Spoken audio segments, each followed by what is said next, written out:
cleaning the church on today, which I've done that at my old church. I do it here at my church I currently reside in here in Pensacola, Florida.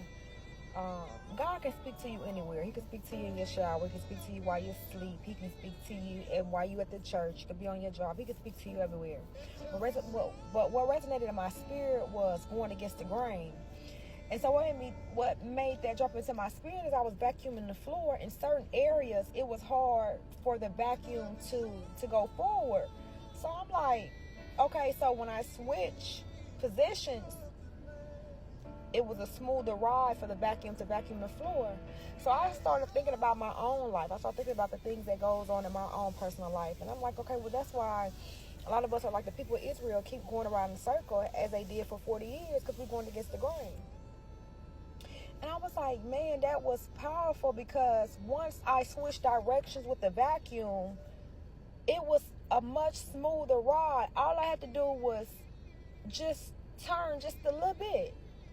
And so I thought about me, and I'm like, man, that's just crazy that a lot of times I myself went against the grain. I know many of you guys have went against the grain of what God wanted you to do or God is asking you to do because you're afraid. But I know the word says it's better to be obedient than to sacrifice.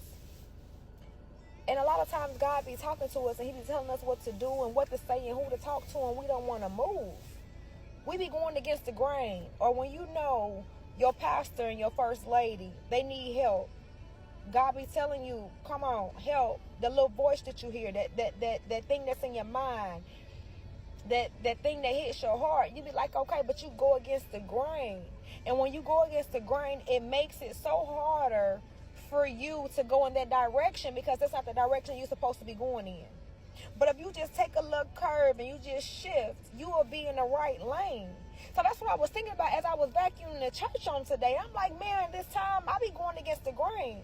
See, one thing about me, I've been serving God for a substantial amount of time. I'm not ashamed. Even in my dark places, even when allegedly holding guns, even allegedly selling dope, I still was praising God. Some people may not be able to do that, but you have to understand, the body is the church where we go to worship. It is a building filled with individuals. A lot of them are of God, a lot of them are not, but that is not your place to judge. It is not your place to really go against the grain. That's why life be so hard for some of us, because we go against the grain. If we stop going against the grain and let God have his way, we'll be all right. A lot of us like to dress up on the outside, but our insides are not completely filled with love, joy, and peace. But that's okay too, because if you go to this building and you worship with real believers, you will be inside the grain instead of going against the grain. Maybe life won't be so as difficult as it is for a lot of people. If you stop going against the grain and go into the grain, it seems like the ride will be a whole lot smoother.